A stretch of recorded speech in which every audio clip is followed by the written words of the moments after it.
Hello, hello, hello. Can you guys hear me? Let's see. Hey, everybody.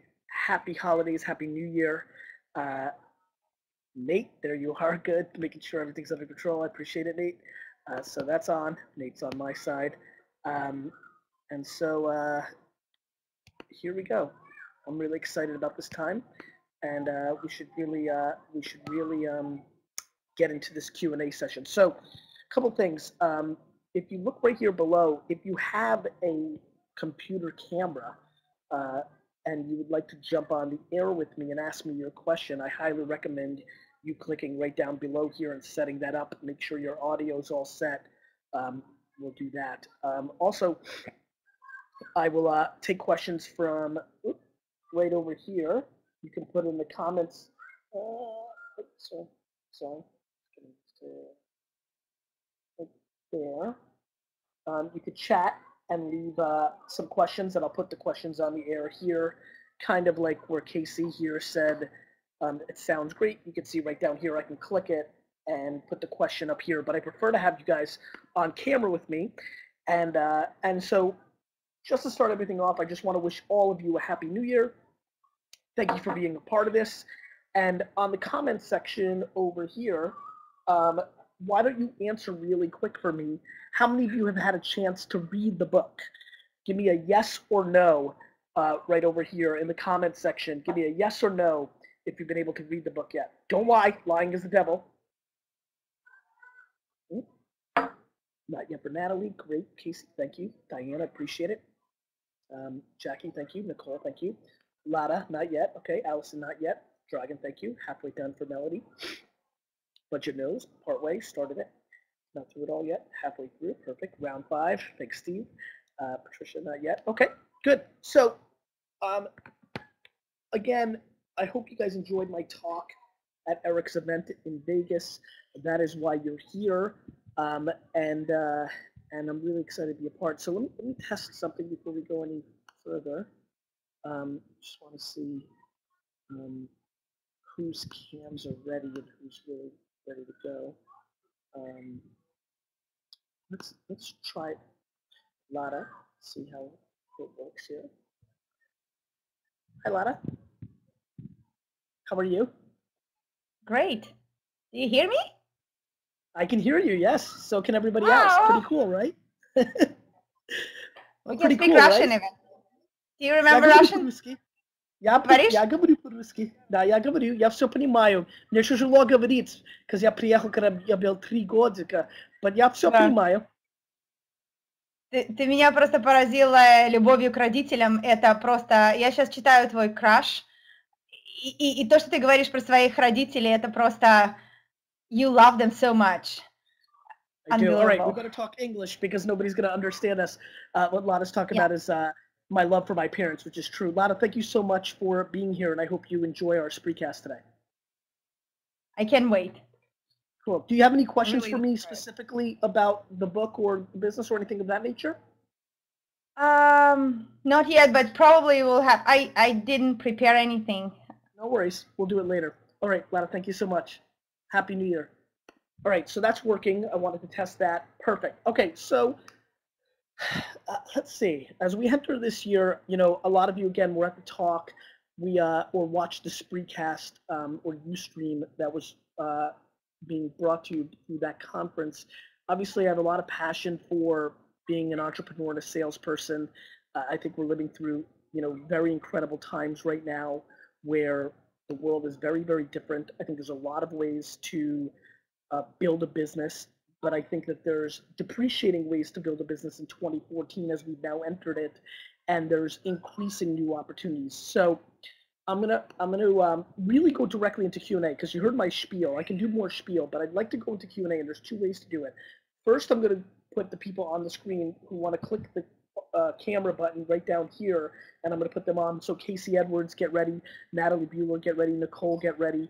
People that are sitting in the queue getting their cameras ready, you'll be on very shortly. I'll put you up first and get to ask questions, and then everybody else, you can ask a question in here if you don't know how to use your camera on your computer or if you're bashful. So let's get right into it. We can. Let's put on Case, Hi, Gary. how are you? How you doing? I'm really well. Good. Happy New Year. Same to you.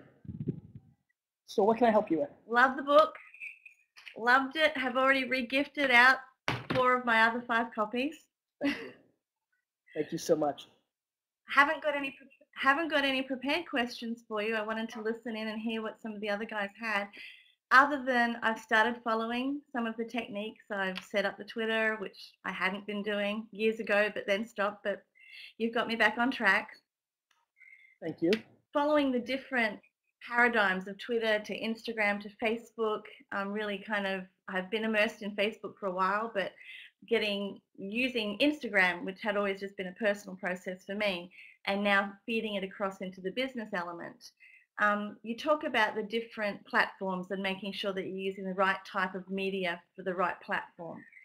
Can you expand on that any further and just give some, pointers on that? Because I've linked all of my accounts that they're retweeting and re-Instagramming and so forth.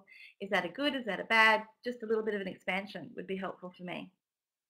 Yeah, so Case, one of the things that I'm most worried about is linking all the different platforms together, because I think what ends up happening is you're not respecting the nuances of each platform. So I actually think Instagram, since you've been using it personally, is still a good place for you to use it personally. You don't have to use it as a broadcasting mechanism for your business. What I would use it for is to show the more personal side of you, which only reinforces people wanting to do business with you, right? So yes, in the jab, jab, jab, right hook way, you can once in a while maybe take a picture of one of your products or at a team meeting or whatever it may be. But I think still using it for when you go out at night or when you're working out or what you're eating or whatever you've been doing it, I think I would not link all your accounts. I don't think what works on Twitter works on Facebook, works on Instagram. As you've read in the book, I'm very big on the differences. So I'd rather you not broadcast. I'd rather you make content specific.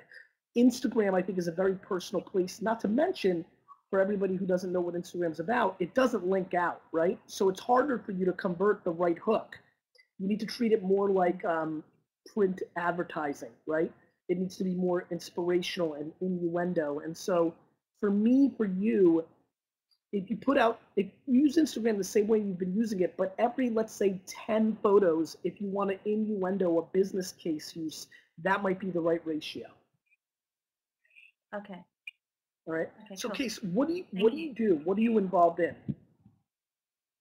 I'm the vice president for a network marketing company. So I'm actually not on the distributor side, and I'm not pitching the deal. I'm really more of the corporate role. Yep. But I've come from the background of being in the field. So I have that marketing mindset, I guess, that I do use Instagram for exactly that reason. It's more my family, my kids, and I will repost it to Facebook because I like people to see that I'm not just all work. There is an element there of a personal side.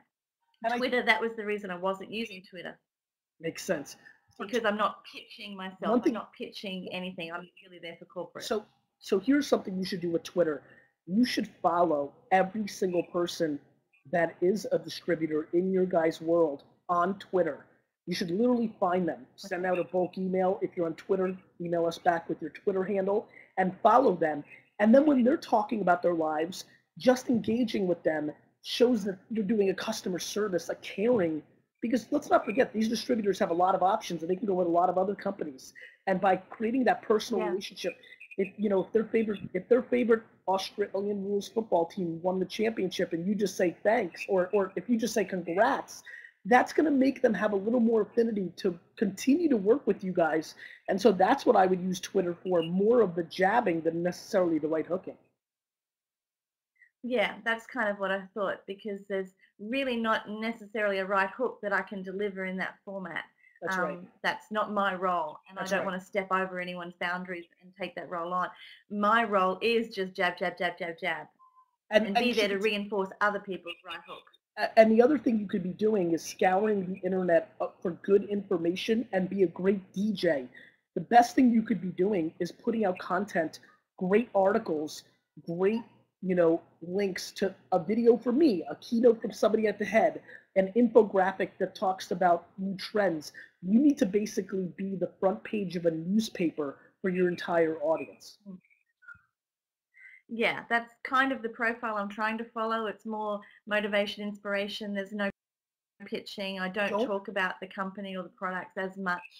And I see a lot of that from corporate, and especially in the space, the motivation, inspiration. Get a healthier mix of practicality in there. Find, spend the hour a day on Hacker News or TechCrunch, or with, if there's content within the MLM world, whatever's associated to your world, put out more articles. Be more of utility than just inspiration. There's a mix of inspiration. One thing I'm proud of, and one thing I think that helps me do well, is I'm pretty inspirational, and I'm good on stage, but there's a lot of practicality in what I'm talking about, and you need to have a healthy balance. Okay, cool. All right, Casey, I like that. stay well. Thanks. Good job by Casey. So down below here, you can link to the camera and come on with me if you like, just like Casey did, to ask your question. And just so you know, Natalie, your video hasn't showed up. It shows that you're waiting to come on, Natalie Kilborn, but the video hasn't hooked yet, just so you know. Okay, and if anybody else has a question over here on the right side, I'm happy to answer a question now from the comments section, because there's not that many videos in the queue. And obviously I don't want to dead space or too much quiet. So let's see, I'll click here. Let's see if this is working. Nicole, yeah, Nicole's going to be ready. So let's get Nicole up. Hey. Hi, Nicole. Hello, can you hear me? Hi, how are you? I have a lot of questions. I'll try to keep it quick. As I read, the thing that made me most nervous as a network marketer and a leader of a group is quality content, something that's interesting, short, if it's a good picture, and to have enough of it. Do I need to have it constantly? Is this something that I need to be on? Can I do it 3 times a day? Can I schedule this, or do I need to have my phone in my hand and constantly be engaging? And do I do it all at once? Do I pick one I like best? What's your ideas? Yep. So let's take a step backwards. Hey, Nicole, can you turn down the sound? I think that's creating an echo. Or Is that at better? least on my part. Yeah, it's a little bit better. Okay. So let's start with, what do you actually do? Are you a distributor? Are you part of a company? Do you own a company? Where do you sit who are you trying to reach? I'm trying to dual purpose. I have a team of thousands, so I'm a distributor. And so I use like a Facebook group page for training, to keep in touch. I try to be aware of my team and when they post on their pages. And like you said, just have a good relationship. But I'd like to get into finding leads for my team, for myself, through the different social media aspects. Got it. So there's a couple ways to do it. To me, the best place to find leads is Twitter. I think Twitter, above everything else, is the place to be. Because, and I'm going to put it in the chat right now for everybody to look. So twitter.com/search, right? So do you see this in the chat that I just posted? I'm looking. No worries. It's in the chat, which is right to the right of Yeah, the I see it. Cool. So I'm going to click that right now while I'm talking to you. And this allows you to search, and everybody can do this with me right now, because you can probably hear me and change it and look at your computer screen. If you go to Twitter search and, hold on. Okay. So I just searched something pretty interesting, and I'm going to post this back in here with everybody. And so I just posted in here. I searched people tweeting looking for a second job, and I see in the last hour, 1, 2, 3, 4, 5, 6, 7, 8. So 13 people, Nicole, in the last hour just tweeted, "I'm looking for a second job." Okay. Right? So let's think about this, right? I mean, the ability for you to jump in, and now I don't want you closing them on the first move, Nicole, right? I don't want you jumping in and saying, yeah, you should be in my tree, and you know, it's about jab, jab, jab, right hook. But your ability to jump in there and talk to those people and say, well, what are you looking for? There's some ideas I might have for you.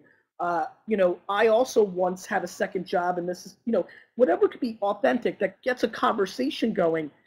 I think Twitter search, and that was just one tweet that I just came up with, and boom. So from a lead standpoint, I think jumping into conversations on Twitter is exceptionally attractive.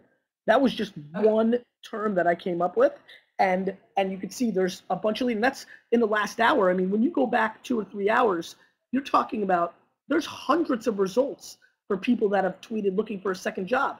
And that's just me typing and looking for a second job, another job, a different job. You can type in, I mean, you know, watch this. Let me see what I can do here. Give me 1 second, everybody. Just trying to give you some more examples. Go ahead, you can talk, Nicole, if you have any questions. Just the quantity. Is it more about the quality, or does it have to be a mix of both?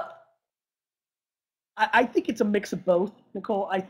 But I think you shouldn't be crippled by what quality is. For example, my most powerful Facebook and Twitter posts are, what can I do for you? Okay.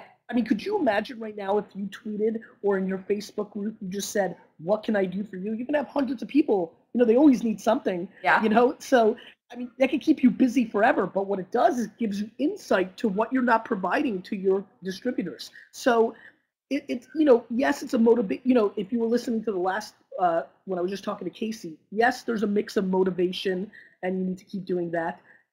I would definitely start scouring more for practical information. I think the biggest thing you could do, and everybody could do, is spend an hour a day educating yourselves on marketing on all new forms and sharing with them a keynote video of mine from YouTube or an article from Inc. magazine or these kind of things. I think they're quite important. So it's the mix of practicality, motivation and inspiration, listening by saying, what can I do for you? I mean, look what we're doing here. I'm just doing Q&A, right? Which is, I'm bringing the most value that I possibly can in this environment. And so that's the mix of content. Not to mention, the one thing that I think is done way too little of in this space is actually putting out content on the product that you guys actually sell. Okay. I mean, that to me, everybody's so focused on getting more distributors and getting more people into the system. There's not enough content being put out on the actual product that people are selling within this space. So good combination. Well, I'm excited to apply what you've taught us. Thank you so much. Thank you, Nicole. Have a great new year. Let's see who else is in the queue. Looks like Eric and Pete. Oh, hey. All right, am I on? You are on, Erin. How's it going, Gary? I met you in Vegas, so I have a question here. Please. I'm in a network marketing company, but I'm also a coach. That's what I love to do, is coach people and work with them on mindset, find their limiting beliefs, work with them on that. How do you offer that as a job if it's, you know, if it's your service is more of an interaction? So maybe, and I don't want to just offer fluffy motivational things. How do you really offer something of concrete value, like maybe someone's aha moment, a story, or I guess you could coach live? Like, what do you suggest for jobs for people who are in the coaching world? You know, even though I'm not a coach, I do a lot of things that I think a lot of coaches could learn from, right? So I would tell you that the first thing that I think brings value in the coaching world and every world is access. I think the biggest thing that you need to think about, Erin, is access. So I kind of think of it like gateway drugs, right? I'm going to use a pretty harsh example here for everybody, so please don't be upset with me. But when you're a drug dealer, there's nothing better than giving a couple of free little marijuana bags away for free and then getting them into your world. And so I'm using a raw example for something I believe in very heavily. I think the biggest thing that you can offer, Erin, is your access. You know, I mean, look what we're using here right now. Look what's going on right now. In essence, I'm giving you right now exactly what you should be doing, right? You could be doing these 15-minute Q&As, you know, once a week, where you bring in all your community into this. And obviously, because you can only have 15 minutes, you're only going to be able to do so much. And then for the people that see, wow, you've got some really interesting insights, I'd love to apply that more directly to what I do. This access of this kind of conversation that we're having should lead itself to a deeper buy. I mean, look, it's no different than how we all got here. I gave a keynote, right? My objective during that time was to sell more books. And though this 90 minutes is pretty valuable to me, and I don't normally like to do this so much because time is so valuable, I did do it during that event and came up with this idea. Don't worry, sound will bother me. So you could do the same. It's by giving out content and using that platform to get deeper content, to get deeper. I mean, in essence, I gave a keynote. I used that as an opportunity to an audience to say, hey, buy 6 books and you can be part of this, right? A couple hundred people took me up on that. That was great for me.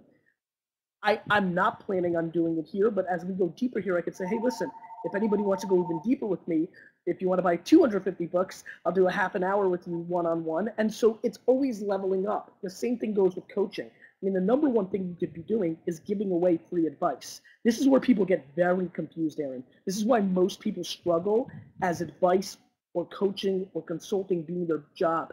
They think that their advice is their biggest asset, and thus they don't want to give it away for free. What they don't understand is the more you give away for free, the more you're creating opportunity for you. Because the truth is, I'm giving you a generic answer right now, a theoretical answer, right? If we spent an hour together, I would spend the first 30 minutes asking 100 questions of you and then giving even more direct advice on the back end of that 30 minutes. That is what you could keep doing over and over and over again. And so to me, it's by putting out snippets. I think one of the things that you should do is guest blog. If the biggest thing that you could be doing is building up your brand, right?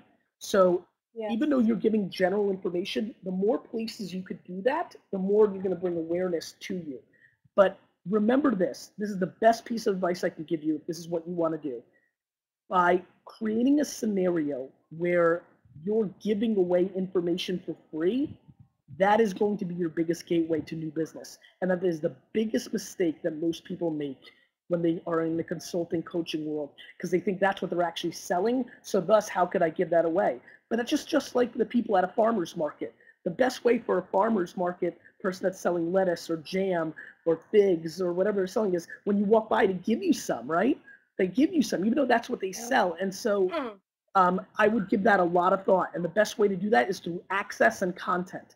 Access would be through Skypes, Spreecasts like I'm doing now. Invite people on your email list, on your Facebook list, on your Twitter list to a free 30-minute version of this. Here it is. You can see how it's being done, right? And give that away. And give first. I mean, jab, jab, jab, right hook. Give, and then ask, even when it's consulting and your time. Yeah.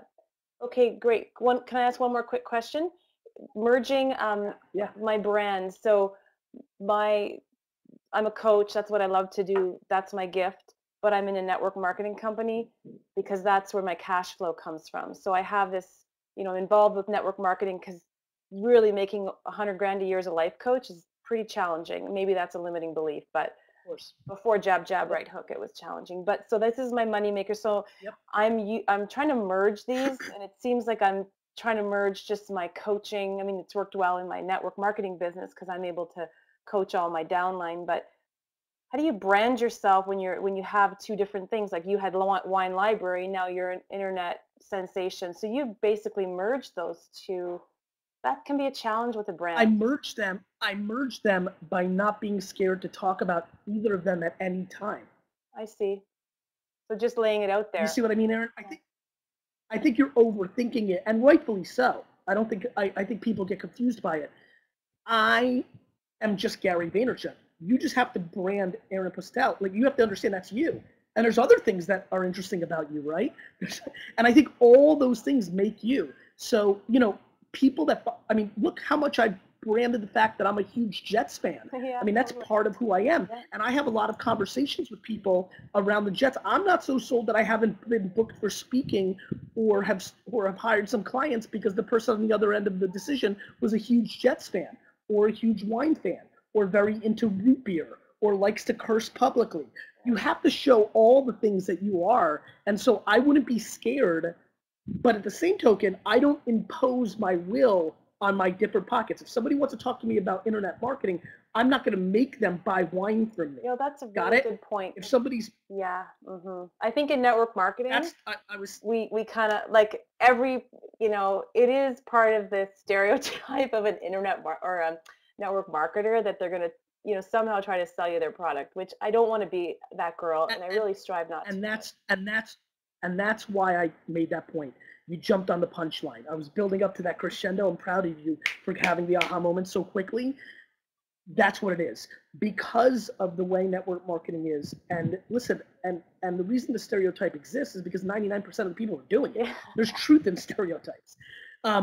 You need to not do it. And once people start seeing publicly on Twitter, on your Facebook page, that you're not doing the coaching thing that then moves you to MLM, that's where I won. Nobody who's ever gotten marketing advice from me has ever been asked on the way out, by the way, Aaron, where do you buy your wine? I don't do that. And at the same token, when somebody asks me about wine, even though they're the CFO or CMO or director of marketing of a big company that could work with VaynerMedia, there is no ever, hey, by the way, do you know that I do this VaynerMedia thing? I don't do that. And that's why people feel comfortable. And that's why I've been able to give permission. And then the halo effect is everybody's aware of everything, so they're coming to you. And I think that's what you need to be thinking about. Oh, that is just brilliant. Thank you. That's the best answer. Thank you. Awesome. Thanks, Aaron. Makes me so happy. I mean, and there it is, right? Like, what's better than providing value? So fun. Okay, so this is going really well. I'm glad you guys are all here. Thank you. Let's keep it going. And hopefully this is bringing value for everybody because we're having questions that are equally important to a lot of different people. Natalie, how are you? Oops, I don't think we have your audio on, Nat. I didn't hear you. And by the way, while Natalie's working on her audio, feel free to ask a question in the comment section if you don't want to have your video going. And you can ask right in here. Melissa, I see you submitted the questions in the ask button, but just ask right in here. It'll be a little easier for me. The ask button's a little bit lower. Natalie, do you have your audio working yet? I don't hear you. Nat, try to get your audio working, and I'll get you back on, okay? Cool. All right. So if you don't have a video connection, try using another brand. Okay. Aaron's talking about people that are struggling with video. Let's see what's going on here. Put somebody else up. Lana, please. Lana. Hi, can you hear me? Hey, Lana. Can you hear me? Yep, I can hear you. Great. Okay. My question is, what is the best way to build a following on your Facebook page, including your thoughts on advertising with Facebook? Okay, so you're meaning, do I think running ads on Facebook's a good idea? Yes. All right, let's take a step back, and I'm going to ask everybody this question while we do this. So might as well be prepared giving me them for everybody after Lana. Lana, what do you do in the cycle, and who are you trying to reach? Well, right now I'm in 2 network marketing businesses. One, I'm kind of a crazy animal lover, so I have that. I'm trying to reach those people. And on my other one, it's mostly health and wellness type stuff. So those are the 2. And what are the products that you're selling? What kind? Holistic pet products and also health and wellness products. Just like actual physical, like pills, kind of like, yeah. Right, supplements, shakes, things like that. Yep. And cool. for my pet Great. foods, it's pet foods. Makes sense. Now, are you looking to build distributors underneath you? Is that the purpose for you? It is, yes. And is there any level of also selling directly to customers in any form, or is it just distributors? Oh yeah, to sell products or gain distributors, either one, yes. Great. So obviously the new book talks a lot about selling the products directly to customers, right? The pictures, the videos, the pet food stuff. I mean, you could kill with that. You should look at what we're doing with Milkbone or Meow Mix. Those are two brands that VaynerMedia works on. You should take a look at their Facebook pages and get a sense of the kind of content we're putting out. Okay. I think you get value out of that. So I think by buying ads for pet lovers, people that literally are fans of other pet brands or say that they have dogs or things of that nature, is a great way to start. I mean, you're paying 50 cents to $1 to get somebody to follow you. The problem is, Lana, the reason why so many people struggle with Facebook ads is they don't know what to do with it next. They're not putting out good content. It's like building a great email list, but then sending out shitty email, right? I mean, it's not going to work. So I think for the pet brand and for the health and wellness, yes, I've seen a lot of people do it very successfully. I think Facebook ads to build up a base is a very good thing. I think before you do that, or parallel to doing that, you have to also look at the lists you already have. Meaning, I don't know if you have an email list. I don't know if you have, other mailing addresses, whatever it may be, but every other piece of data you have driving them to follow you on Facebook and Twitter. And by the way, the big one for you and for other people that are in pet and or supplements, health and wellness is Pinterest. I think Pinterest is... Oh, I'm on Pinterest. So I think Pinterest is an incredibly attractive place to look at for business, but it all comes down to putting out the right content and asking the right questions. But for Facebook, the right kind of content really is stuff that people will share, right? So what will people share? They'll share information, or they'll share fun stuff or funny stuff. So, data, information, little health advice in the form of a picture. That's the kind of stuff that people share that then brings attention to you. So everybody here has gotten the book. That's why they're here. When you read the book, read it more carefully based on this answer. It's about giving jabs and then asking for a right hook. So Lana, for you, it's, man's best friend is a dog. That's literally the picture. And it's a dog and that's great. And people share it. The next one is, did you know that if you feed your dog, 2 tuna cans a day, they'll live for 8 years longer? Obviously, I'm making up crap now because I don't know answers to these. But that gets put out. That's the kind of stuff people share. And then you put out, another thing like make sure you watch the Manchester Dog Show tonight. You're putting out all this stuff that's really intended for them. And then the fifth post is, we're very proud of our product. Have you tried us? And it's literally a picture that links directly to your product page. That overall rinse and repeat, rinse and repeat, rinse and repeat kind of thing, that's how you put out content. That's what ends up working. By buying a list, which is not what you're doing, but by running advertising for people that are enthusiasts of dogs or cats already, you've got the right kind of people to storytell to on your fan page, and then they're the ones that bring in more enthusiasts by sharing that content. Okay, I got it. Anything I can go, I feel like I've gone a little bit generic there, so anything I can, even while we've got this time together, it's why we did it. Is there anything else I can answer for you specifically on that? Are you feeling good? Well, I already heard your answer about linking because I already link from Facebook to Twitter. Now, in that, no. Okay. Okay. Yes, I heard your answer. I understand it. Because people are on Facebook and Twitter for different things. Most people on Facebook are following their friends and family, right? It's very personal. That's where you can do a lot of personal stuff. Whereas Twitter, people are following celebrities. It's very quick. It's news oriented, and they're just there for different reasons. And you've got to think about, does this statement, does this picture, does this thing that I'm trying to say, does it fit the psychology? Pinterest, people are there to buy, which is why putting up product shots or information about that is a very good thing to do. Okay. How about LinkedIn? How would you use LinkedIn to draw people in? And is LinkedIn as relevant as Facebook and Twitter anymore? LinkedIn is so it's an interesting question. LinkedIn's about to change and become more of a B2B Facebook. So there'll probably be some attractive ways to get distributors in LinkedIn. Let's call it the second half of this year, 2014. Up until this point, been a utility, and most people spam on LinkedIn, right? They go to other MLM companies and just DM them, send them a message, and be like, you want to check out mine? And that's just right hook, right hook, right hook. It doesn't work. But I think LinkedIn's about to look a little more like Facebook, allow people to create pages. So what you'll be able to do on LinkedIn is create a page for your two brands, right? And on this, understanding the psychology of LinkedIn, you know this is more business oriented. This is where you put out content more about the information of the business instead of the product, right?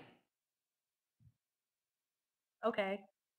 So when LinkedIn starts getting pages, which I'm predicting they will this year because of basis some of the stuff I see them doing, that's when you want to jump in, create a page, but make that for your distributors because that's more of a B2B place. And that's where people talk about business.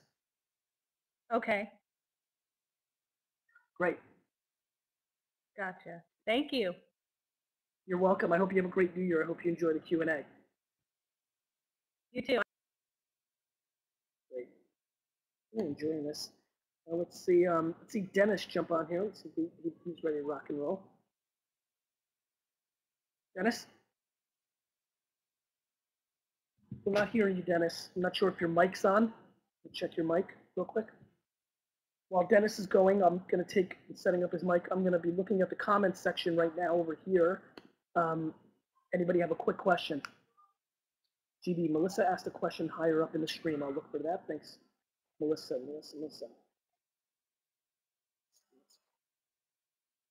Did a marathon conference call for my team yesterday, and it went viral on Facebook. I made history real quickly. And today I'm dawned in a small company. Tomorrow it will be forgotten. How do I capture that momentum and capitalize on it? I guess, Melissa, I need a little bit more information on that. The real question is, what does capitalizing mean for you when you say capitalizing? So for me, when I'm in book selling mode, capitalizing is driving more people to Amazon to buy the book. What are you looking to actually have happen? And then I can give a much better answer. Aaron, you can absolutely jab something that's not work related. It's something that builds authenticity, and then you can see how people react to it. And if you like what you're seeing, you keep going. Right, Natalie thinks her mic might be fixed, so we'll get Natalie on here, and then we'll try to get this back. Let's see. We'll get you back on.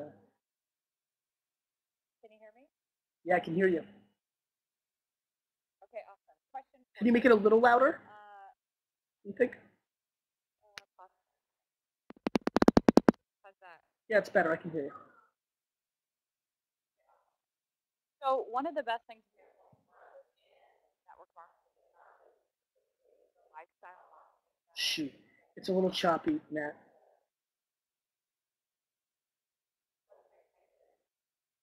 I think your hand's blocking the mic. Let it sit. Go ahead. Yep. Can you hear me now? Yep. Okay, perfect. So one of the best things that we have in network marketing is lifestyle marketing. How do you take, I'm a mom, I have 2 young kids.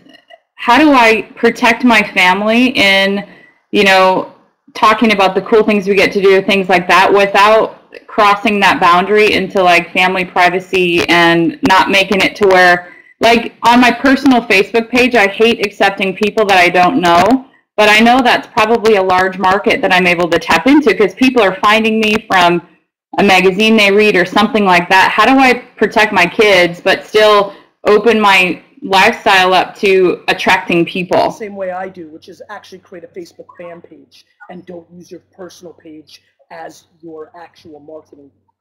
So, do you know what a Facebook fan page is, Nat? I know, but I don't know how to use it. Cool. So it's not so hard. What's amazing about the internet now, for everybody on here, you don't need Gary Vee for an hour and a half to learn everything. You can literally type into Google, how do I set up a Facebook fan page, or how do I use my Facebook fan page properly? And literally the first 2 pages of results are going to give you a ton of information. So it's no different than using your Facebook profile. There's some subtle little things that you'll learn. Oh, Natalie dropped off for a second. I'll get you back on, Natalie, if I can. I'm not sure why you dropped off. Anyway, now, let's see, I think she dropped off. Oh, she's, so Natalie, it's no different than using your personal profile. It's just another account it's just another account that's up there You have to navigate a little bit. It's some back-end stuff. You'll figure it out in a heartbeat, I promise. YouTube's incredible. I'm sure there's 5 tutorial videos right now on YouTube that you'll learn in 30 seconds. So you should create a Facebook fan page, first of all, because that will eliminate your issue of using, your personal Facebook where you share pictures of your family with your loved ones, with your relatives, with your best friends that you may not want to share with your fans. Number 2, the lifestyle marketing thing is a really interesting conversation in the MLM space, especially because to me, one of the things that it really gets into is very douchey marketing. The amount of people that like show pictures of like, look how awesome our life is. You want to do this. I hate that stuff. And I'm sure you do as well. So you need to find the right balance, right? At the end of the day, it's your storytelling to the world. You've decided what to share with the world, period. You're completely in control. Nobody's rolling up on you with a camera and using like, hey, this is Dateline. We've been following you. Tell us exactly how this happened. That's not happening. You deciding to take a picture of being on a yacht and saying this is the best lifestyle. So you've got to be the editor-in-chief of what you want to share with. And I mean, look, I'm the most public guy there is. I'm out and about everywhere. But there are barely any pictures on the internet of my wife or my kids. It's almost impossible to find. It's very difficult to find because my wife and I have made that decision, right? That's what we decided to do. Other people have their kids in every second picture. I don't judge anybody. Everybody does their thing. You've got to decide what's right for you and your family. If you believe the best way to recruit distributors for you is to show them how great your life is, you don't have to necessarily do it with pictures of your family on the beach. There's a million other ways for you to do it. You just got to decide what story you want to tell the world. But the number one thing that you've got to remember is you need to own your actions. Either, I tell this to a lot of people. I mean, you look at, for example, you look at the Kardashians. If you look at what Kardashians, Kanye and Kim are doing right now, or what Beyonce and Jay-Z are doing with both of their I'm not going to do that. I know you're not. But I just want to make this point. I think it stems from the top and it comes down to reality. In my opinion, Kim and Kanye and Jay-Z and Beyonce have a very tough time saying, well, stay away from our kids, you jerks, when they're putting them in every other Instagram photo and every other song. You're opening that up. That's, you're creating an environment where people are becoming interested in them because you're the one that's creating that access. Tough for you to complain about what happens in the alternative. If you decide to start selling your lifestyle and having your kids in those photos, well, then you're going to have to pay the consequences, though they may not be consequences. I'm not worried about my kids using technology, this, that, and the other thing. I just think you have to decide what's right for you and your family. I'm very extroverted. I don't mind my kids doing new wave things like using iPads at the dinner table. I'm far from traditional, but there's certain things that I do and don't want, and I'm going to own them depending on what I decide to do. The answer to your question is you can go about this any way you want, but you can't have it both ways. Got it? Yeah. So if I set up so setting up a fan page, going that direction, what's the best way to drive traffic to a fan page? Is it Twitter?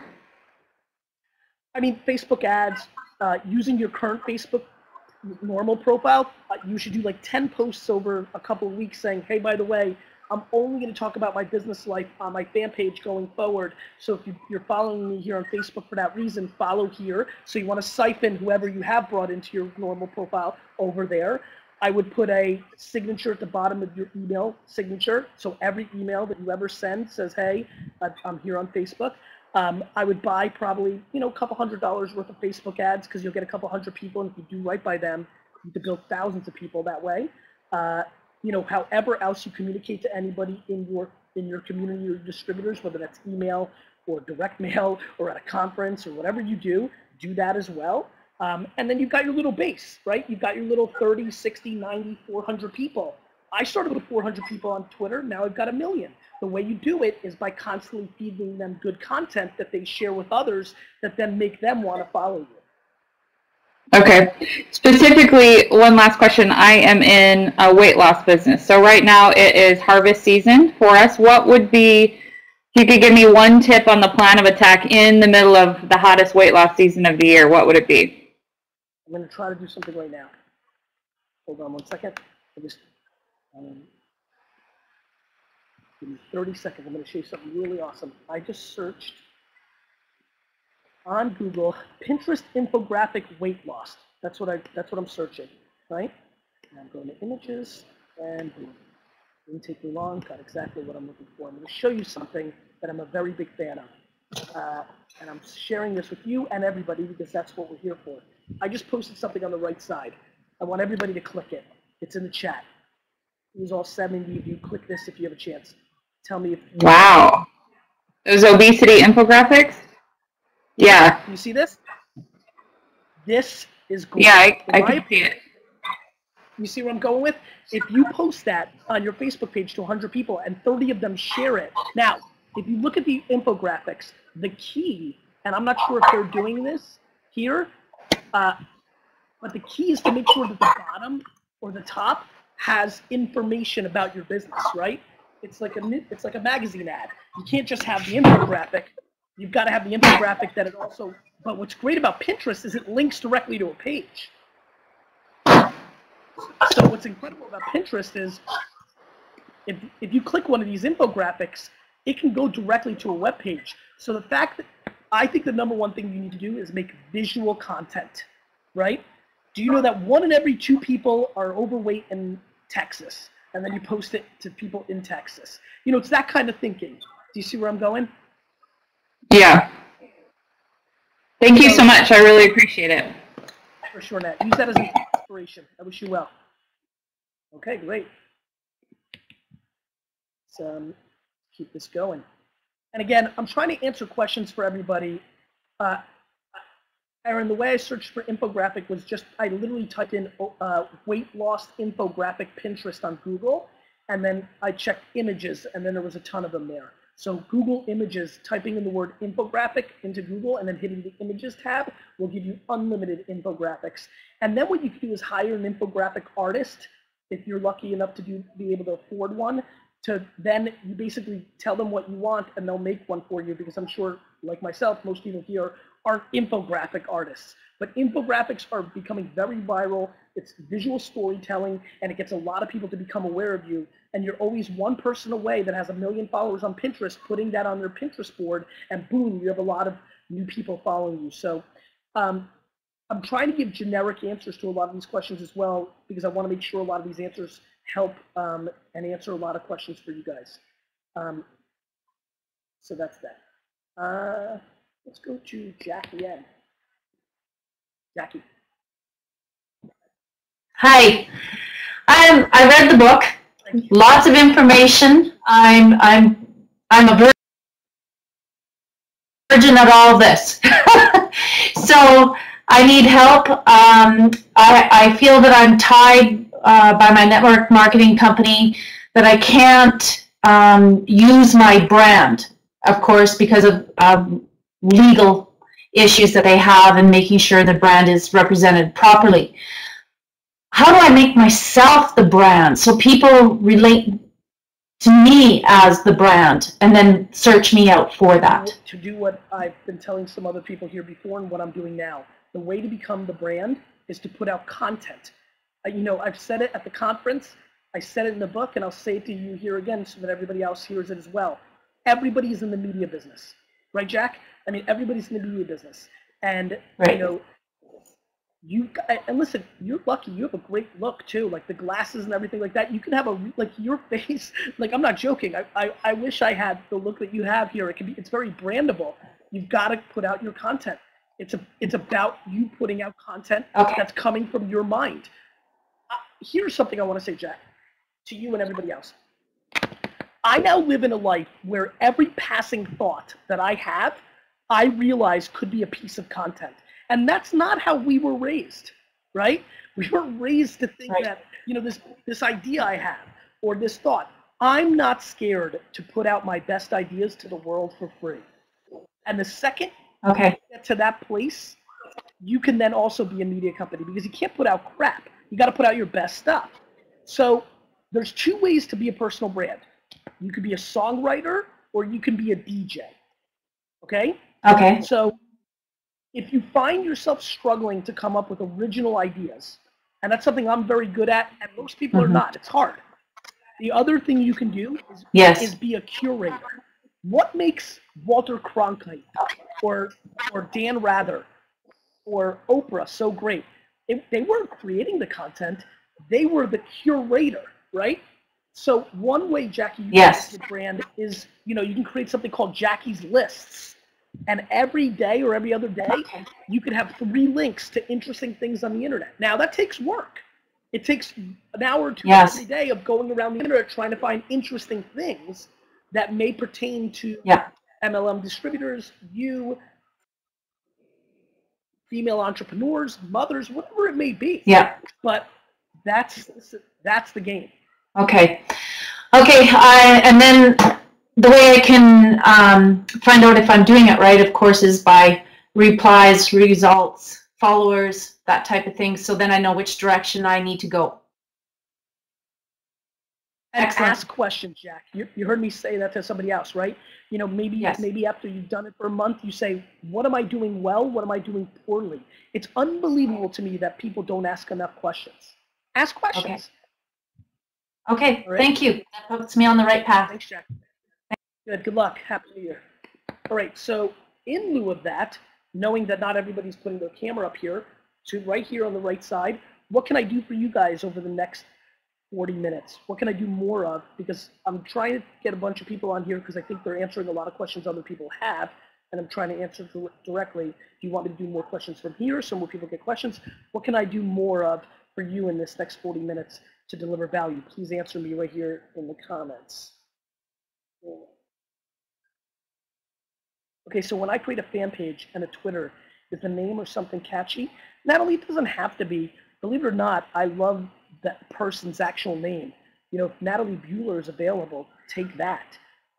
Or actually Natalie Bueller-Kilburn. Natalie BK, Natalie B. Kilburn.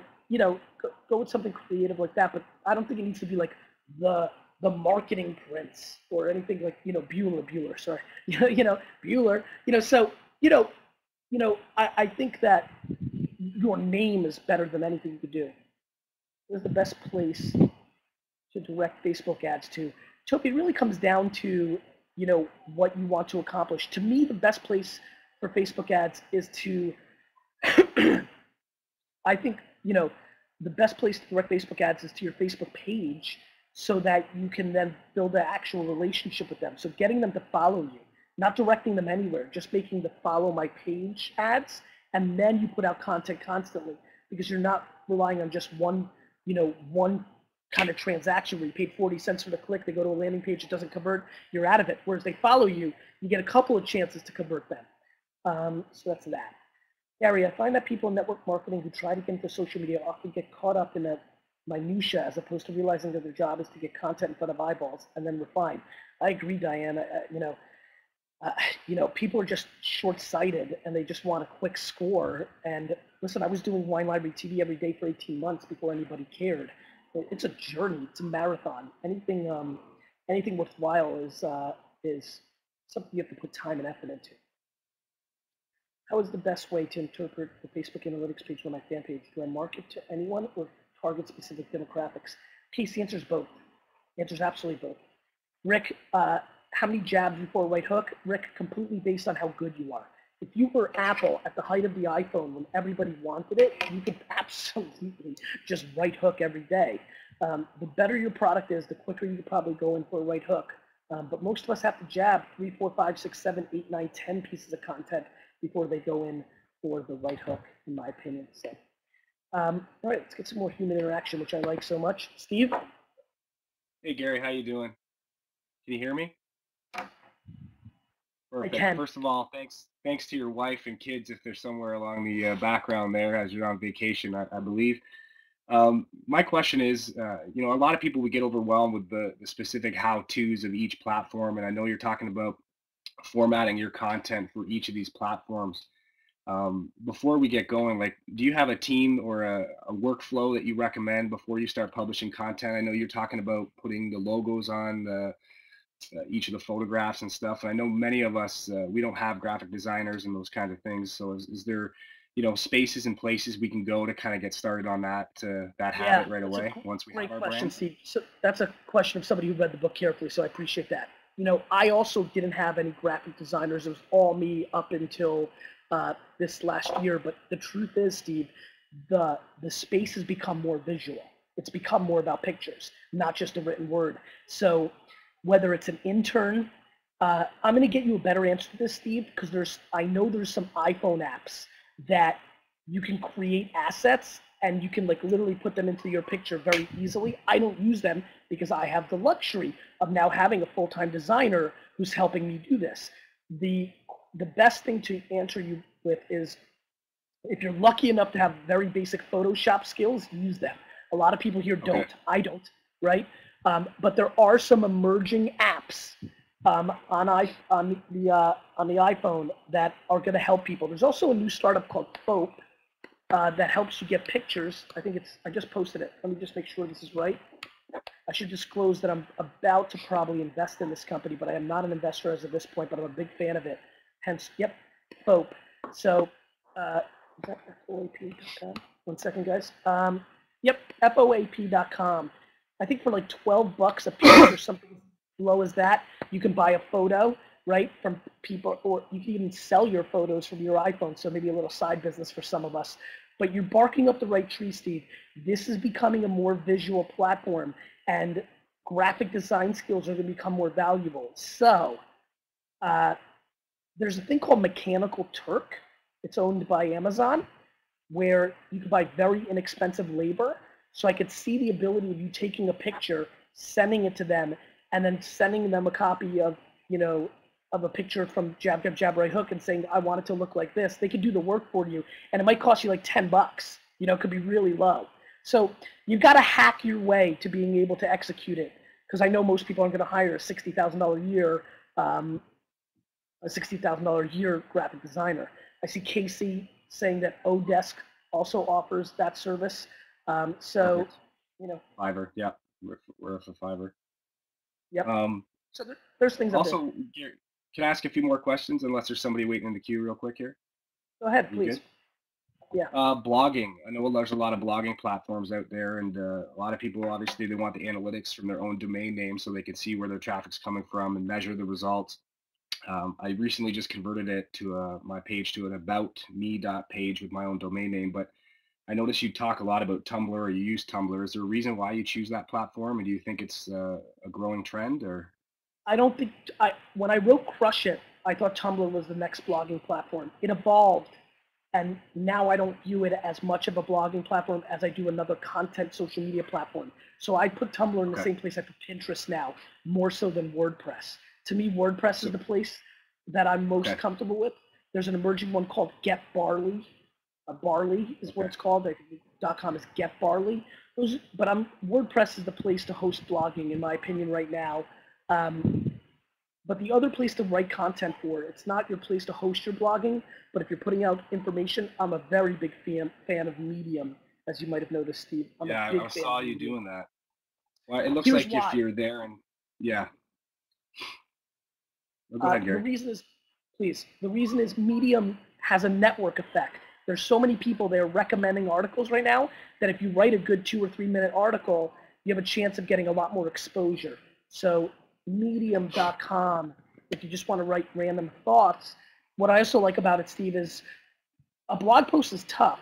A Medium's easy. A Medium is literally in between a tweet and a blog post. I struggle with writing a long form blog post. Mediums come natural to me. They're almost like answering a question, right? They're just 2 minutes. Yeah. I've done very well there, picked up a lot of fans there. And I've watched a lot of the people that follow me that have very small followings, call it 100 or 200 people that follow them, get very viral on Medium. There's a lot of discoverability there that I think is valuable to people. Perfect. I have a few more questions, but in lieu of everybody else. Go ahead. Questions are solid that I think it's helping other people as well. So keep it going. Okay. Just the formatting of content. I know that you're talking about a mix of content based on the new changes with Facebook with their EdgeRank algorithm, and a lot of times people thought, I guess, that having social media was just enough, having a presence, but now it's about how you interact on the presence. And where do you see the changes? Do you still think it's going to be in the ability to have people converse with you? And if that's the case, as a network marketing distributor, obviously I want to have a balance between promoting my product, but also simply sharing stories of success from others that are involved in the profession, so that way they can relate more to it and participate. Obviously want to participate in my program over the thousands of other choices that are out there. So I was really flattered that all of you bought 6 books, and I'm so pumped with you right now, Steve, because you asked a question that I'm going to give an answer to that is going to be so specific that I think this was worth the price of admission. And I want to thank other people, including Nicole and others, that have brought up. I keep forgetting how important, Natalie, how important the lifestyle, the success of others is a trigger in this industry. So let me give you my answer. If I believed, and I'm not sure I do, but I know everybody's doing this, that other people's success stories are a great gateway. So I recognize that it is, right? Look, this guy Charlie was just like you, student loans, now he's rich. I get why that's attractive. First and foremost, Steve, promise me to take the hyperbole out of it, because I think that's where this space gets hurt. There's so much bullshit, and it's so, it's just so, it's being overblown, and it needs to be done a little bit more practical. That being said, if you started a blog post that featured success stories in a more editorial way instead of an infomercial way, right? So I would start a blog saying, literally a blog, what I would call long form, where you would do a 2 to 3 minute profile on a distributor that's doing well in your world.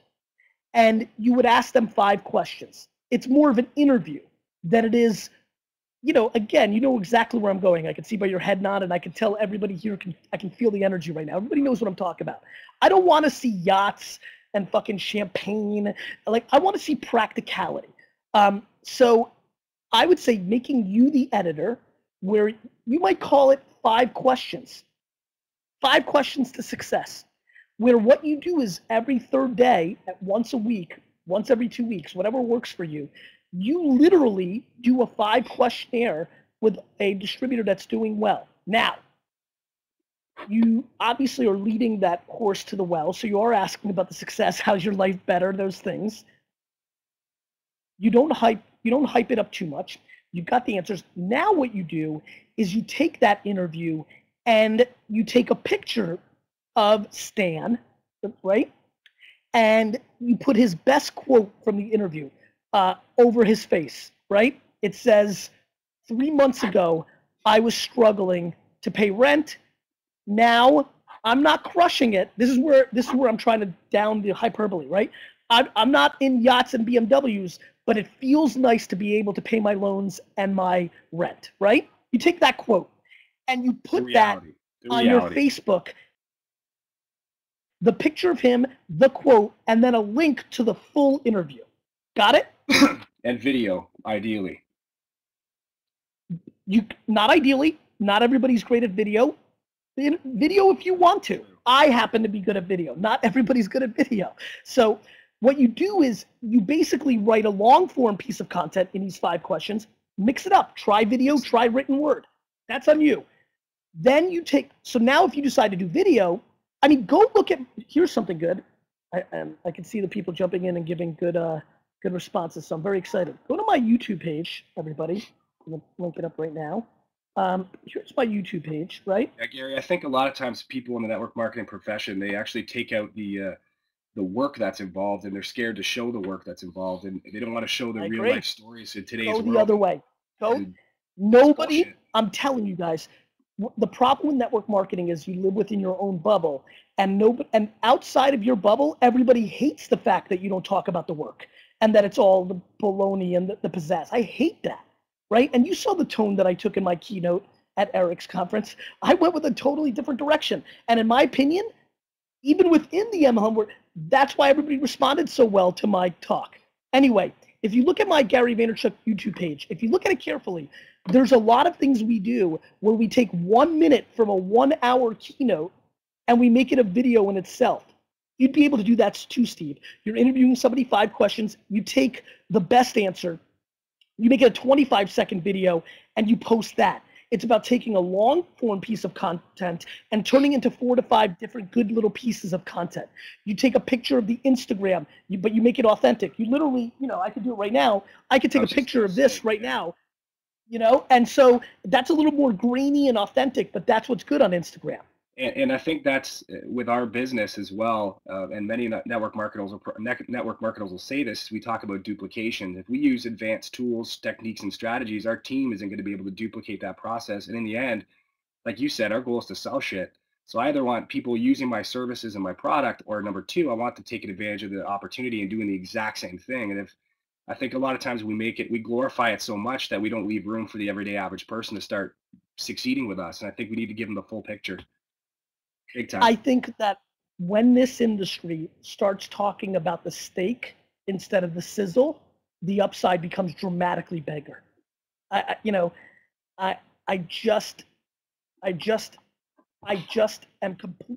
get why. I feel that the leaders of this industry, the people that have done it the best and the longest, with all due respect to them, I think they come from a different generation. And I think the problem is that too many people look up to the icons within the industry.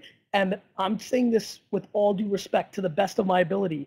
I disrespect the icons of this generation because I think that they have told stories that are in the best interest of themselves and not the community.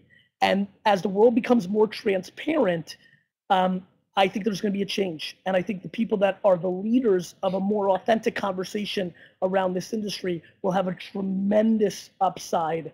One that if they try to follow the prior, and listen, I watched carefully the 4 people that talked before me at Eric's conference, and then I spoke, and I could feel the difference. And I don't think it was predicated on being a good public speaker. I think the message, I think there's a little bit of fatigue of the bullshit, and I think it's time for people to take advantage of it. Big time, big time. Right. Gary, utilities, real quick. Any recommended utilities? You got Google Hangouts, you got Spreecast, which I had no idea what the hell I was doing yesterday when I tried it out. But I got a little bit of a response with it. It's simple and easy to use. But if I want to, once I've built the relationship, I have trust, I've got attention. What am I inviting them to get the best, list building capabilities, the ability to build the relationships? What are good tools, like the hows? Do I use GoToWebinar, StartMeeting.com? Like, what have you seen as if you were a marketer today and you were in network marketing, what would you present with? First of all, it's a very personal thing. It's kind of like an exercise or a diet. It's a very personal thing. For me, Twitter, Spreecast, YouTube, these are things that I do very well. Having an email service, MailChimp is my favorite email list. Is that because it's mobile? Right? Is it mobile for you? Like, it has to be mobile, has to be quick for you first, and then okay. Yes. All right. Has to be. Because if it doesn't work for you, you're not going to do it. And what really matters is consistency, not the tool. Like, in theory, a bomb is better than a gun. In theory, a gun is better than a knife. But if you really know how to use a knife and you don't know how to use a gun, you might be able to kill the competitor right? I mean, it's that simple. Being a network marketing cop, Gary, I think I could use a gun and I could use the internet here. So I'm good. Listen, I respect that. So I think you have to reverse engineer yourself. To me, I like Spreecast because it's very, it was very easy for me to navigate, put you on the screen. I understand it. Twitter, if it's not mobile, if I'm not doing it on this, I really struggle with it. That's why I like Twitter more than anything, because it's so mobile. Podcasting is becoming huch, right? So all of a sudden podcasts are becoming a big thing. So audio is another thing. I love SoundCloud. I'm gonna link that to show you guys what SoundCloud is real quick. See, Eric's done a good job of building a community there, Eric, or Gary. So how does a smaller network marketing professional, you got the Todd Falcone, you got the Eric Worre, you got Richard Brook, and then you got one of us who's just a distributor who's out here, building that momentum for the first time. Listen, are we Eric, sharing their I fully believe that Eric would be less relevant if he didn't come to me 4 years ago and ask me how to do a video blog. It helped him. And so it's about putting out content. Steve, let me tell you something. I'm gonna pay you a very nice compliment. I've kept you on here longer because I think you have a very good presence. I like the way you communicate. I highly recommend you putting out videos. I highly recommend you putting out videos and make them authentic. They don't need to be expert videos. What about the journey of being a distributor? That's it. The reality of it. That's it. Watch me. Right. Yeah. Okay. And by the way, or your life, cop, sports fan, whiskey fan, wine fan, like everything's interesting. Reality TV has proven that everything is interesting. But what isn't natural and what isn't interesting is having a presence, and you've got it. I can feel it right here. You have to do it. I promise you have to do it. I think my challenge, my mental block is switching on that business mode and saying, okay, guys, I need you to look. I want you to come play in my world. I'm looking for distributors. I'm not throwing many right hooks right now. That's it. And that's probably why I like you so much. I actually feel your jabbing comes more natural to you. Steve, honestly, you'd be stunned how right hooks just come to you if you actually just jab. Jab away, my man. Jab away. Look what I'm doing. I'm just jabbing away right now, giving quality content, but look what I think down here. Look, this is why I like Spreecast too. When I was doing Spreecast for my book, I didn't want to throw right hooks. But what I did was, and I'll do it right here right now to show you how to do it. This is what Spreecast might really work for you. Let me explain. Watch this. Really impressed with them. One of the girls just messaged me from there asking if she could help me, and really impressed with that. And so, look, which is great, which is why they're winning. So look at this. Look what I've got linked up there right now. A link to my Amazon, to my book. So the whole time I was talking, but I was innuendoing the right hook by having the link. You may have a link here to a blog post where you explain exactly what you do and sign up with me now. You don't even have to throw the right hook. You can use the tool to do that while you sit here and jab the whole time. I like that. I like that a lot. I figure. By the way, where are you right now? Are you in New York right now? I'm in Naples, Florida, at my in-laws. All right. Cool, man. All right. And you still, but your New York office is good, right? You're still there? You still got one in New York? The reason I'm asking is you might want to check the mail. May want to check what? The mail? You like the brownies, but I sent you something else this year, so. I appreciate it, brother. Yeah, I'll be back there on Monday. Cheers. Happy New Year. All right. Stay away, Steve. Great guy. I like Steve. That was pretty awesome. Man, I love this stuff. I appreciate all of you. I appreciate all of you being here. I hope I'm bringing you guys as much value. It seemed like that one really brought a lot of value to all of you, which makes me happy. David. Hey, Gary, how are you? I'm well. Good. I'm on vacation myself. I'm going to go out skiing when we're done with this with my daughter. Good for you. So, you really struck me in Vegas. You hit me again here right in the eyes. This is a new habit for me. I just want to get to the nuts and bolts of the best way to create the habit. I've had an account on Facebook, Waxo, which equivalent to everything existed at the beginning, but I've never put a lot of time. David, can you make it a little louder? I'm struggling a little bit to hear you. Okay, I apologize. Is that better? That is better. Go ahead. So I think the question was, how do you make this a habit? Yeah, how do I make it a habit? I've had all these accounts since LinkedIn came out, since Facebook came out, et cetera, and I've sort of always used them just to keep track of people. Didn't really ever post a lot of content. Didn't take the time to go read about what people were having for lunch and that kind of stuff. So I know that mindset I'm breaking here thanks to you. Turn this into something valuable. I want to take sort of what are the easy steps to start to make it a habit.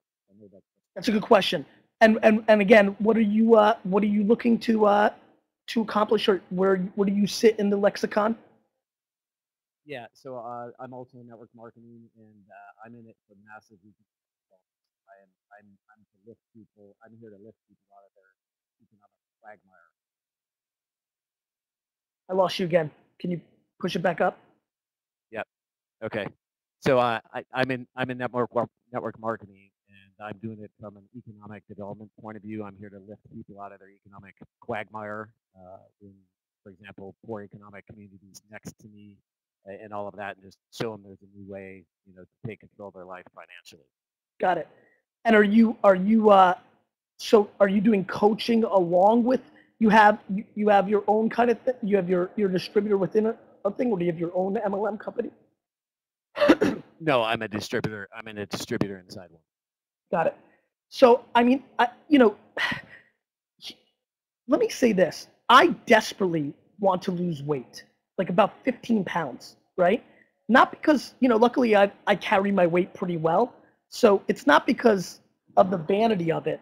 It's because I just want to be a little healthier. I know that I got a couple extra pounds that I'd like to get a little bit more muscles. I got nothing, you know, and I'm really struggling. Some things don't come natural.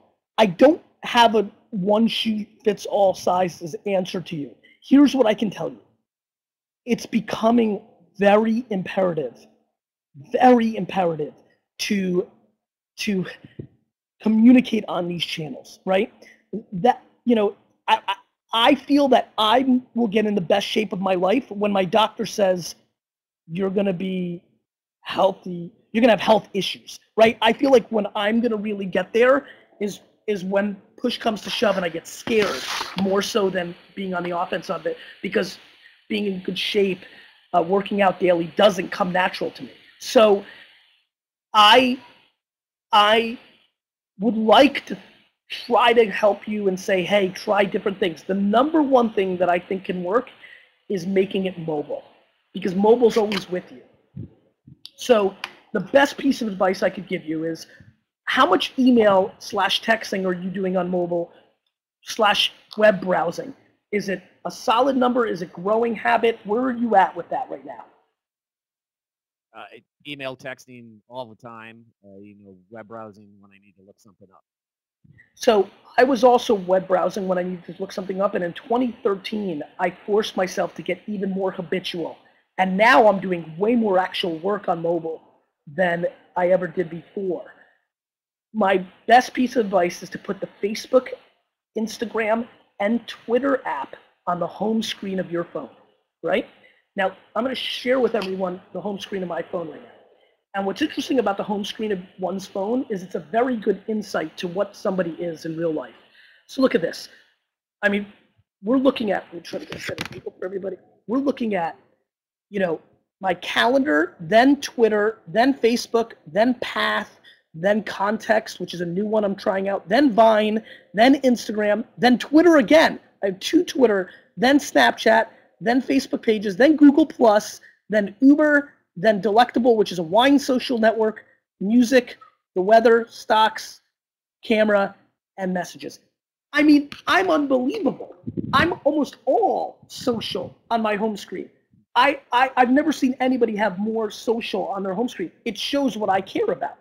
I would highly recommend putting 3 social networks on your home screen, right by next to the things that you hit more often. That will get you into the half. It's getting you to what I call third and a half base. Got it? Okay. Yep. Awesome. Yep. That's a great, Good, my friend. practical steak suggestion. It's steak instead of sizzle, right? It's not gonna be like rah rah, you can do it. It's what are the subtle things you can do that remind you to do it. I wanted to do Google. So here's a good one.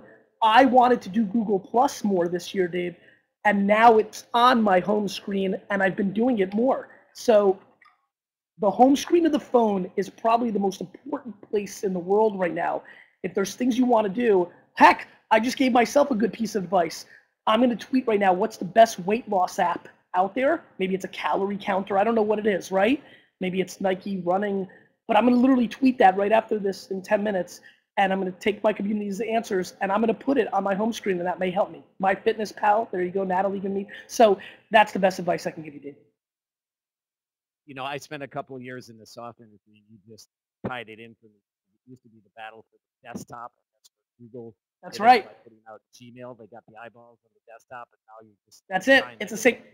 And even before that, Dave, it was the browser war, right?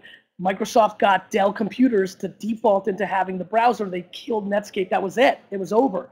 And next it might be Google Glass or the robot head or whatever it is, but that's the game. Awesome. Thank you, Gary. Take care. Okay, this is fun. Let's see if I can get Lori on here.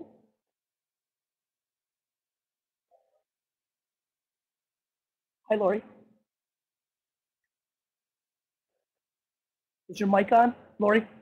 Can't hear you. There might be a setting for a mic.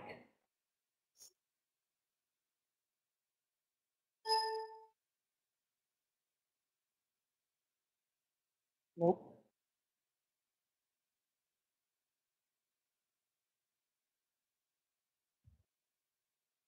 Take a look. I'll give you, Lori. Oh, sounds like you can hear me. Lori, take a look on the incoming mic part.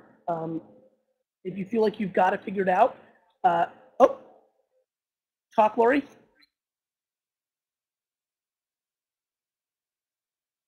Hey, Lori, can you talk?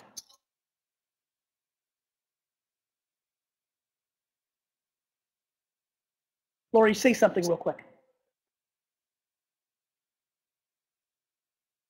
All right, I'm gonna bring Lori back up. And she's a little bit more ready. Dickinson. See.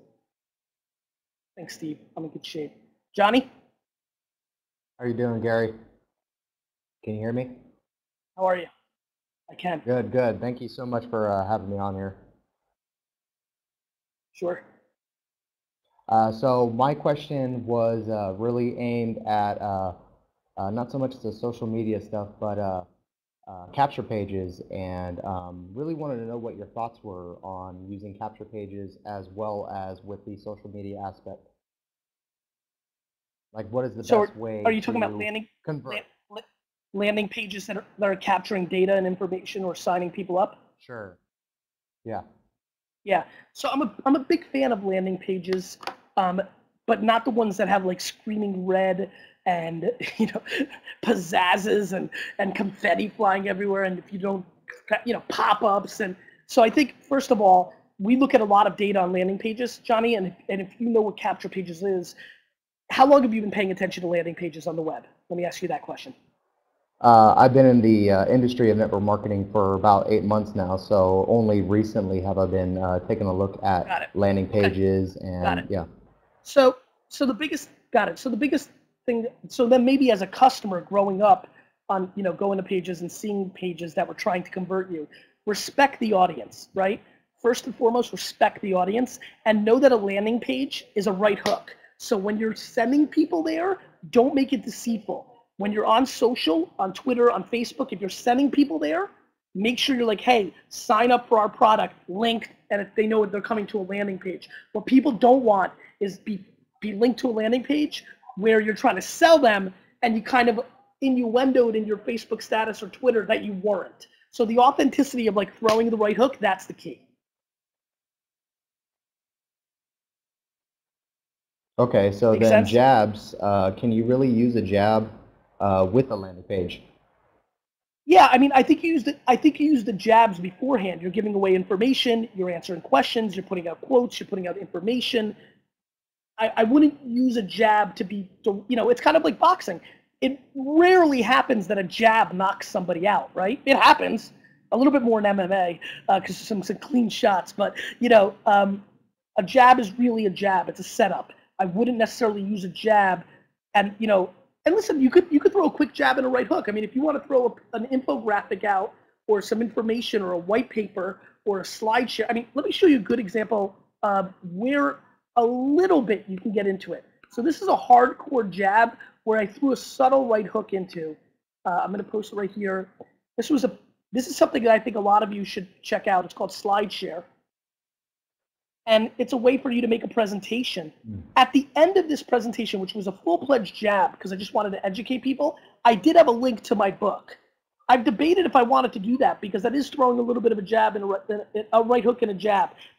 The way I did this, I think, is authentic and subtle enough. This would be the one case where I'm okay with it. So take a look at that link, Johnny, to get a feel of the tonality that I'm talking about. Absolutely, absolutely. Yeah, no, thank you so much. And I haven't really finished the book yet, but so far what I've read, absolutely good stuff. Thank you so much. Thank you. Dan's asking about who won the trip from this contest to spend time with me. Dan, I'm going to do a drawing and send everybody, because there's some people here not on the live stream because not everybody can make this work. So Nate and I And Steve back home and my team, we're going to do a quick drawing. Thanks, Johnny, by the way. You're on the screen here. I'm going to do a drawing, and we will then send that email to the winner and to everybody on the list. Since we have this whole list, we'll send another an email with the winner of that, with the video. I'll actually record it. I want all authentic rules kind of thing going on. So we're kind of wrapping up here. So we'll go into 5 minutes rapid fire here on the right side. I'll try to read all your comments here quickly. You can do what you guys are doing here, like saying that you've enjoyed this. I appreciate Daniel and all that stuff. So I'm not going to put anybody on the air anymore for the last 4 minutes, but I'd love to just say hello. You can say thank you. Maybe a quick question. As an outsider to MLM, what do you think would be valuable for every distributor in the mail? Natalie, I think it's just sucking out the bullshit. You know, separating yourself from the fact that most normal people look down at MLM. They think it's a Ponzi scheme. They don't understand it, and not feeding into the stereotypes is probably a good idea, which is why I've spent a lot of time here focusing on steak instead of sizzle, right? If you're going to sell people on lifestyle, don't make it about yachts, make it about practical things. Provide value and educate, like Steve was saying. Very good point. Thanks, Dragon. Thanks for being here. Nicole, thank you so much for being here. Michael, thanks for being here. Really appreciate it. It's absolutely true, Bridget. Everyone's job is to always educate. Thank you so much, Aaron. Appreciate it. Glad you got some value out of it. Garrett, Sylvia, thank you so much. And by the way, yeah, I really tried to give as much real advice, and I appreciate Steve asking some questions that I thought really drove home a lot of stuff. Nate just made a great point. Everybody can rewatch this. Nate's gonna send an email with a link to it, so you'll be able to watch this. I love it, Aaron. I'm dying to see your coaching on call series. I bet you it's gonna be great. My pleasure, Allison. Yeah, I thought there was a lot of advice here, Johnny. I appreciate it, Toby. Thank you so much. Thank you all so much for supporting my book. Love you too, Melissa. I hope that you gave the other 5 copies to a lot of deserving people, and throwing my little right hook here at the end. I'm pretty excited about my rank. Let me just see it real quick. Let's see, 276. I'm ranked 276 right now on Amazon, which I'm very flattered by. So if there's any team members that 2 things. If there's any team members that you haven't bought the book for right now, right this minute would be an amazing thing to do. I appreciate that. And number 2, if you've actually read it, whether you liked it or didn't like it, leaving a review would be great on Amazon. That would matter. Thank you. Gary, thank you. My phone home screen is already more social. That's great, David. That's going to help you. Thank you, Casey. Following me the best is definitely Twitter. So I'll put that link up right now. Thanks for that question.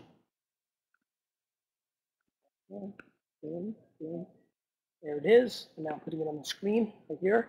Follow me on Twitter. If you haven't been, again, you sign up for Twitter. You don't have to say anything. You can just sign up just to follow me on there. Try that out. That was the fastest 90 minutes. That went like this. All right. Bye, Aaron. Kids are freaking out in the car. See you.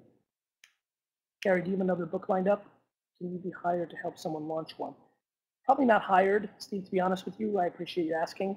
I have one more that I'm definitely going to write probably in 2015.